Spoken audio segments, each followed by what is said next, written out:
Hi, my name is Katerina. I'm international communication consultant, and today the second video in series of how to set learning goals in English.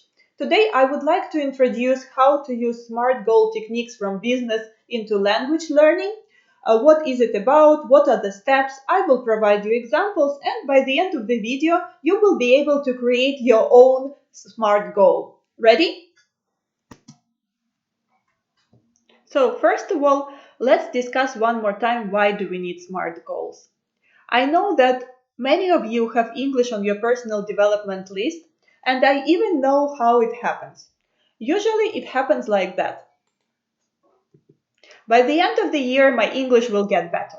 You're really excited, optimistic, you know that you have plenty of time ahead, you sometimes join language school, sometimes you start doing something on your own, it's going pretty well, but closer to the end of the year, you start panic because you don't see any real result, you don't understand what's going on, and you don't know how to accomplish this particular goal.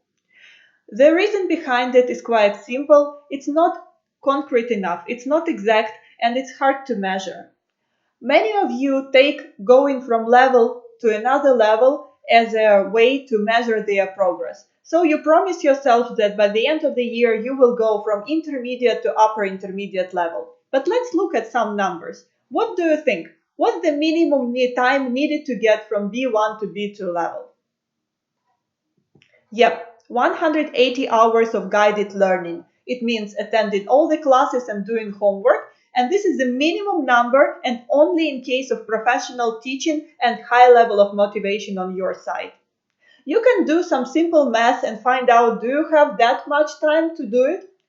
And then another question about going from level to level is, okay, what will be the outcome of it? So if you get from B1 to B2 level and you get some certificate to prove it, what exactly will it change in your working sphere? What will it enable you to do?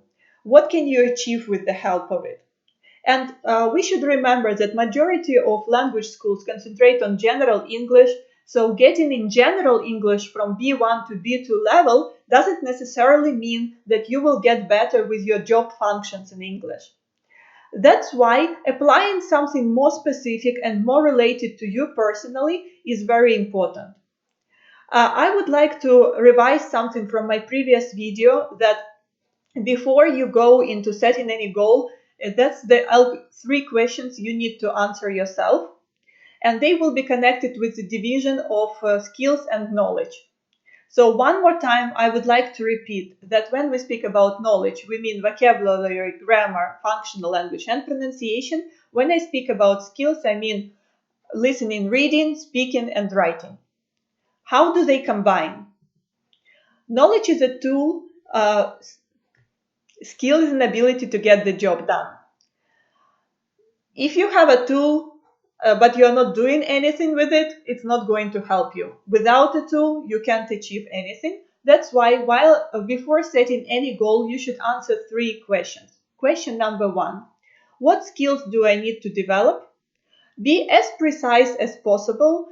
Not just I need to improve my writing, but I need to improve the ability to write proposals, or not just like I need to start speaking better, but I would like to improve expressing my opinion during the meeting. Then, what knowledge do I lack? Is it specific grammar you need? For example, for negotiations, you might study conditionals, or it's about some vocabulary. For successful meetings, you might need some functional language and some business collocations. And the third step is, how can I develop these skills and apply this knowledge? So if you answer these three questions, you are ready to move on with the SMART techniques. What is it exactly? I know that if you are working in international companies, you probably heard about this technique in business. In fact, it has been used for a long time, and a lot of you already got bored with it. I'm not going with the classic interpretation of SMART techniques. I will present my own vision that is applicable for language learning.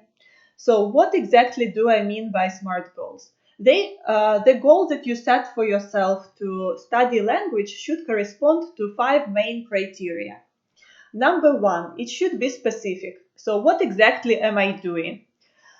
When you say that I'm going to study some new words, it's not specific enough because it's like a huge variety there.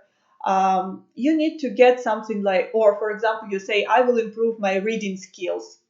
It's too general. You need to narrow it down to something that is touchable, something like, okay, exactly 10 words, or exactly like movies with Leonardo DiCaprio, or exactly presentation skill, presenting reports. So the more specific you get, the easier it will be to achieve it. M is for measurable. How can I measure my progress? If you just say that I'm going to get a bit more confident, it's not helping because it's very subjective and you need to have some criteria. If you so if there is no way to measure your goal, how do you know that you achieve it? How do you have this sense of satisfaction? All those questions. A is for achievable.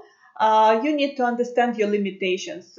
We are adult people. Most of you have families, hobby, a lot of other activities. You need to be realistic about how much time you can devote and what can you personally achieve. You know yourself, you know your learning style. The more realistic the goal is, the easier it will be to achieve it. I know that common idea is that you need to set something really difficult and challenging for yourself, and then you will put a lot of effort into it, and that's how you really feel that you achieved it.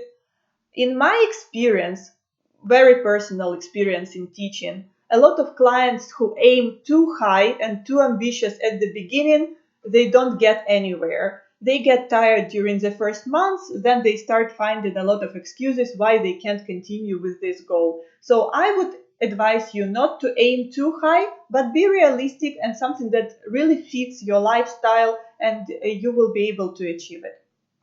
R is for relevant. You should know at least three reasons why you need this one exactly. So, because, and why, when I ask people, okay, why you decided that you need to start reading books in English, and the answer is, well, I do need to do something with my English, so why not?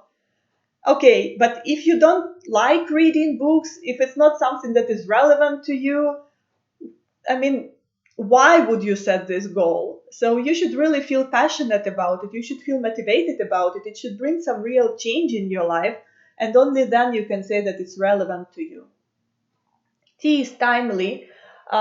You should limit yourself. You should understand that I will spend 2 months for it, or 1 month, or half a year. So it's like, okay, you start somewhere, you start doing something regularly, and then you measure your result. If it's not timely, if it's unlimited, then, well, you're not so motivated, and it's hard for yourself to decide where are we going, what can we do. So again, if it should be specific, measurable, achievable, relevant, and timely. Let's look at some examples, and I would like to ask you to think, is it a smart goal or not? So the first one, ready?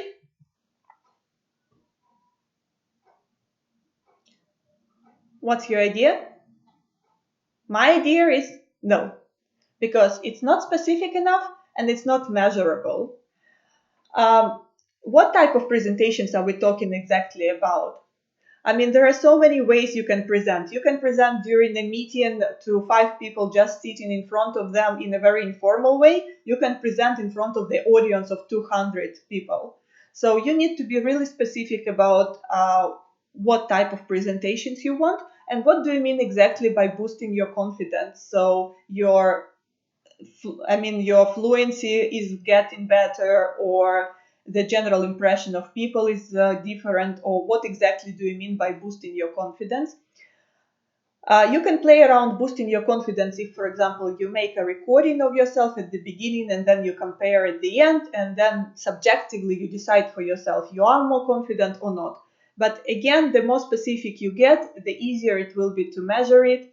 And if you have some criteria, for example, now the feedback about your presentations is that you are not fluent enough, you use too simple words, your idea isn't clear, then you work on these 3 points, and then when you compare yourself at the end of the learning process, you can see you have achieved it or not. Let's try one more time.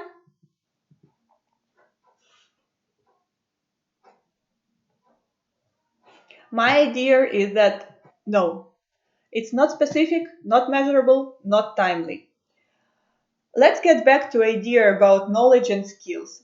A lot of people, when they set goals in English, they concentrate on knowledge exclusively, and this is how they believe they will improve. You're not going to improve by just studying any new words, any 10 new words in English every day. It's not happening because you're not applying them anywhere. You can't formulate. You're not formulating here what exact words you want to study. It's not clear. Like, okay, it is. Well, I said it's not measurable, but it is measurable. Okay, you can check. You know them or you don't know them, but it's not timely because you say every day, but you don't set any limits in time. The last try.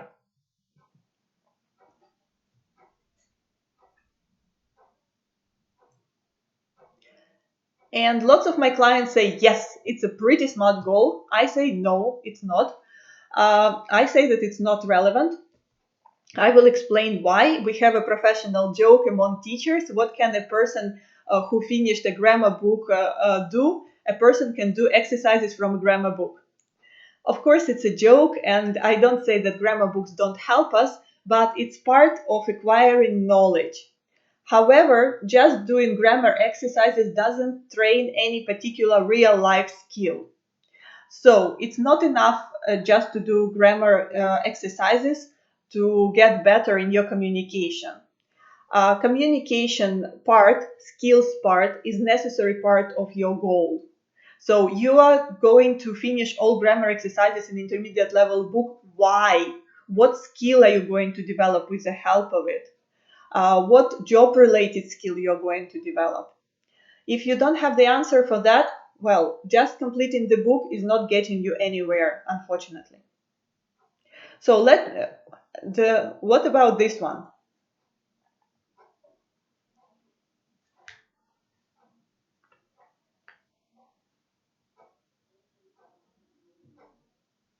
Well, that's my idea of a smart goal.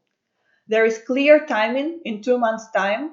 It's quite easy to measure because you can record yourself at the beginning where you are not using the structures correctly, and then you can record yourself at the end and to see that you started using them. There is a clear skill of giving update during the meeting. Uh, Three exact structures, not just all grammar will get better. And clear relevant context because probably you do need to take part to give update during the meeting. That's why it's pretty simple to imagine where you're going to improve it.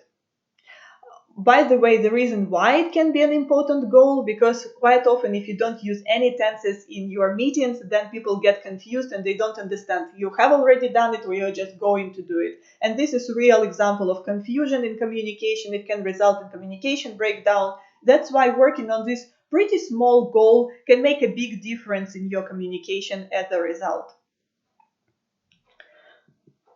So, let's try it. I will give you an example. I will learn new words. Think for a moment, how can you paraphrase it to make it a smart goal? Take a pause in this video and try to write down how you think you can apply this smart technique to turn this general goal, I will learn new words, to a more practical one. Let me give you my example.